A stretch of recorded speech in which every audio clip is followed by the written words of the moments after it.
Well, good morning, everybody. I am going to finish The Assassination of Margaret Thatcher, the short story collection by Hilary Mantel. I'm going to be reading the title story. I was doing some Latin this morning because I try to do an hour and a half of Latin every single day. And I'm learning a lot, but sometimes it's frustrating. I can't figure out what's going on in the sentence. But yeah, it's been a good day, and I look forward to getting a lot of reading done, and I will be talking to you later again. I just finished The Assassination of Margaret Thatcher by Hilary Mantel. The last story is definitely the most haunting.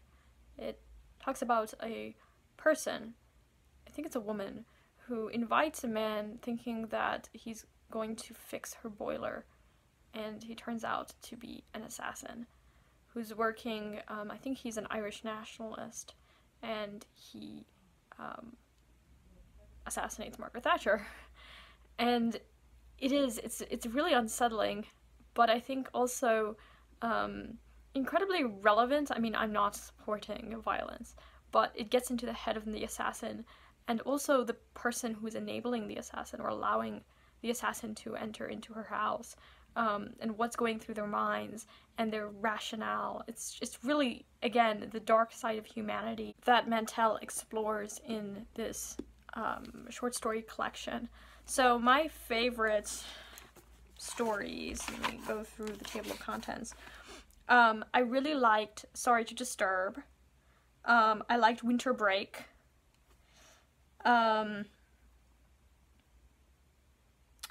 I believe it's The Heart Fails Without Warning, which I also liked.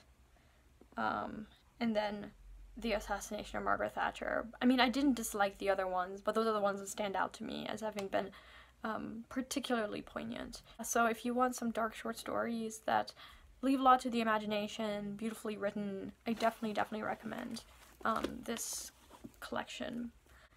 And I definitely will be reading other short stories and novels by Mantel. I do want to try rereading Wolf Hall, because I do want to like it. And now that I've read some of her stories, I feel I know what to expect, and kind of her writing style, so I will give her another go. Okay, so now I think I'm going to read Umberto Eco's book on translation. It's called Experiences in Translation, and I might also start The Children of Húrin by J.R.R. Tolkien.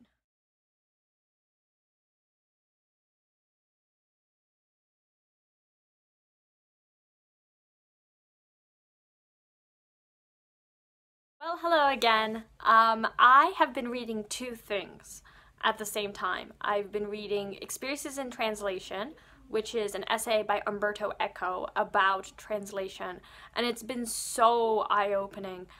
He talks, I'll just mention one of the things in the book. He talks about War and Peace, and how the beginning of War and Peace is actually written in French, and the challenges of trying to communicate that same experience that a Russian would have in reading War and Peace. Should the text be left in the original language, or should it be translated with a footnote?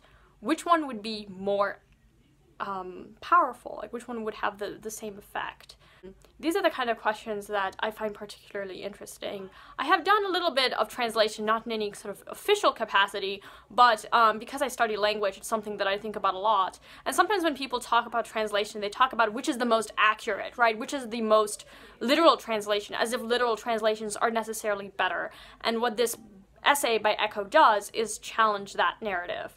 So I think that it's a really great piece, and I hope to finish it tomorrow or the next day. I'll be reading it at the same time as I'm reading other things. So I'm also reading The Children of Húrin by J.R.R. Tolkien, and so far I've been really enjoying it. I find it that already I feel like it's a little bit less confusing than the Silmarillion, which I could never get through because of all the genealogies.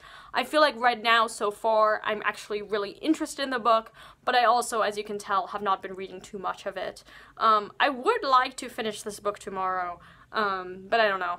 I've been out and about today, and so I didn't get a lot of reading done, but I have been enjoying both works that I have been reading. So I hope that you guys are all having a great Booktubeathon, and I will talk to you tomorrow. Bye now.